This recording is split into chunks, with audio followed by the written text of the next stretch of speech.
sous l'ombre épaisse de la politique, où d'autres choisissent notre destin, sans un mot de notre part. Nous, jeunesse camerounaise consciente, prenons l'engagement de faire la politique pour notre présent et pour notre avenir.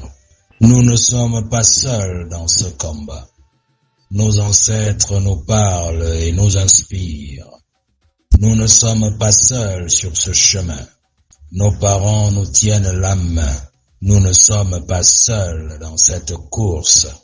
Nos cadets et nos enfants nous couvrent de leur amour. Camerounaises, Camerounais, jeunesse camerounaise. Sur l'absence du président. Ce n'est pas une distraction. J'ai suivi en semaine certains leaders d'opinion et aussi certains hommes politiques avérés qui ont voulu faire comprendre à la jeunesse, au peuple camerounais, que chercher à savoir où se trouve notre président de la République est accessoire, n'est pas utile. Je dis non. Connaître où est notre président est important pour tout le peuple camerounais.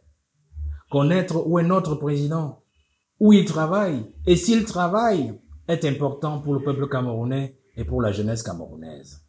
Ne cédons donc pas à la distraction.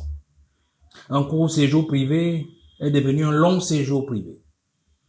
La communication gouvernementale, en dents de scie et désordonnée, surtout contradictoire, nous a fait savoir que le président de la République n'est pas malade. D'autres nous ont dit, toujours dans ce même gouvernement, qu'il a pris un congé.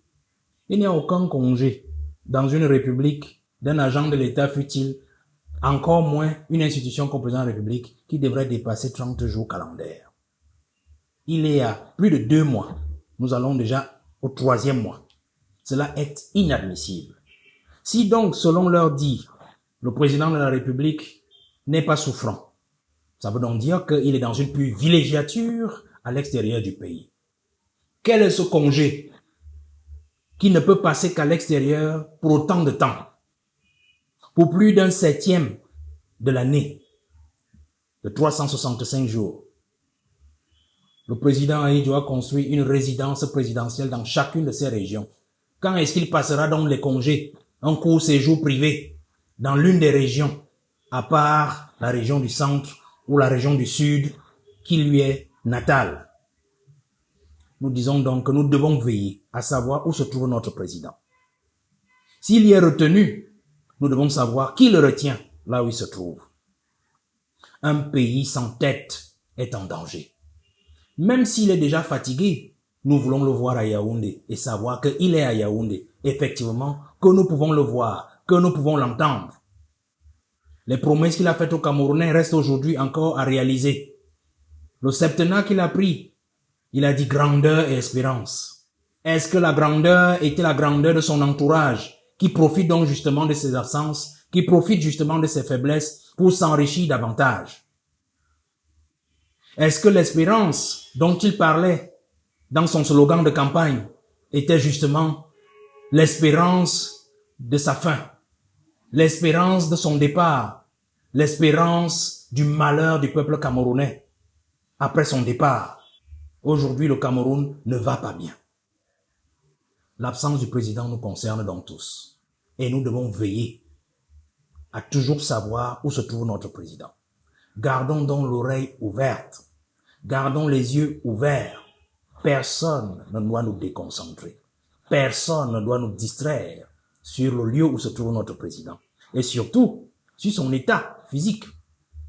Il ne faudrait pas que nous soyons surpris par les nouvelles qu'ils sont en train de préparer pour nous le moment venu. Peut-être nous cacher aussi le moment venu. Nous devons être prêts afin de prendre les dispositions qui s'imposent en tant que peuple, en tant que jeunesse camerounaise solide, solidifiée, autour de la nécessité d'une succession non dynastique, de la nécessité de l'abolition du gré à gré au Cameroun, que nous soyons prêts à dire à ses aînés non. La succession ne sera pas dynastique. Personne ne remplacera Paul Biya qui a son sang dans ses veines. Personne ne remplacera Paul Biya par lâcheté, parce qu'ils profiteront de ce qu'il est faible. parce qu'ils profiteront de ceux qui ne peuvent plus diriger afin de nous imposer quelqu'un de son entourage. Nous disons que tout doit se passer selon les textes de 1996. C'est pour cela que je voudrais donc embrayer la fameuse question de la Constitution qui a été modifiée le 14 avril dernier, c'est-à-dire 2026. La jeunesse camerounaise, le peuple camerounais conscient, réfute cette Constitution. Elle n'a jamais existé pour nous. Nous reconnaissons uniquement la Constitution de 1996. Même comme elle a des lacunes, nous disons que c'est cette Constitution-là que nous reconnaissons. Malgré que cette Constitution ne contraint pas le président de la République à travailler. Cette Constitution ne contraint pas le président de la République à rester au Cameroun. Cette Constitution de 96 qui ne contraint pas le président de la République à travailler à l'intérieur du pays. Cette Constitution de 1996 qui ne contraint pas le président de la République à prendre les mesures qui s'imposent en cas de péril grave. Cette Constitution du Cameroun de 1996 qui ne contraint pas le président de la République à prendre un gouvernement lorsque le peuple en a marre. À prendre un gouvernement ou à le changer lorsque le peuple en veut un autre. Nous disons que la seule Constitution que nous reconnaissons aujourd'hui, c'est la Constitution de 1996. C'est donc dire que le poste de vice-président n'existe pas pour nous. Le peuple camerounais n'a pas voté Paul Biya pour qu'il se repose. Le peuple camerounais n'a pas voté Paul Biya pour qu'il change la Constitution. Le peuple camerounais n'a pas voté Paul Biya pour qu'il désigne quelqu'un d'autre, un vice-président, qui viendra supplanter le président du Sénat, qui viendra supplanter le président de l'Assemblée nationale. Le peuple camerounais n'a pas voté Paul Biya pour qu'il se donne un assistant. Le peuple camerounais n'a pas voté Paul Biya pour qu'il dorme à l'étranger pendant que quelqu'un d'autre ferait son travail. C'est donc dire que le président de la République, même à l'étranger ou au Cameroun s'il revient, nous n'accepterons jamais qu'un vice-président existe dans notre pays. C'est pour cela que nous devons aller à ces élections. Ces élections sont importantes pour nous, pour que justement nous ayons la majorité à l'Assemblée nationale. Jeunesse camerounaise, je continue de vous dire, les élections qui s'en viennent sont le dernier prétexte que nous avons pour ce régime, dans ce régime, pour récupérer notre pays. N'écoutez pas les voix qui vous disent que l'élection, ça ne vaut plus la peine. Je dis toujours, jeunesse camerounaise, chers parents, c'est vous qui détenez le destin du Cameroun. Ces élections, la première chose à faire, c'est d'empêcher que les aînés repoussent encore ces échéances électorales. Elles doivent se tenir à date en début 2027, notamment au plus tard en février prochain. La deuxième chose, c'est de nous assurer que ces élections-là, que nous allions tous aux élections, une ruée massive de toute la jeunesse camerounaise, de tous nos parents qui ont souffert de ce régime, que nous courions tous aux élections, que nous votions. La troisième chose, que nous protégions notre vote, que nous dormions dans les bureaux de vote jusqu'à ce que les résultats soient proclamés.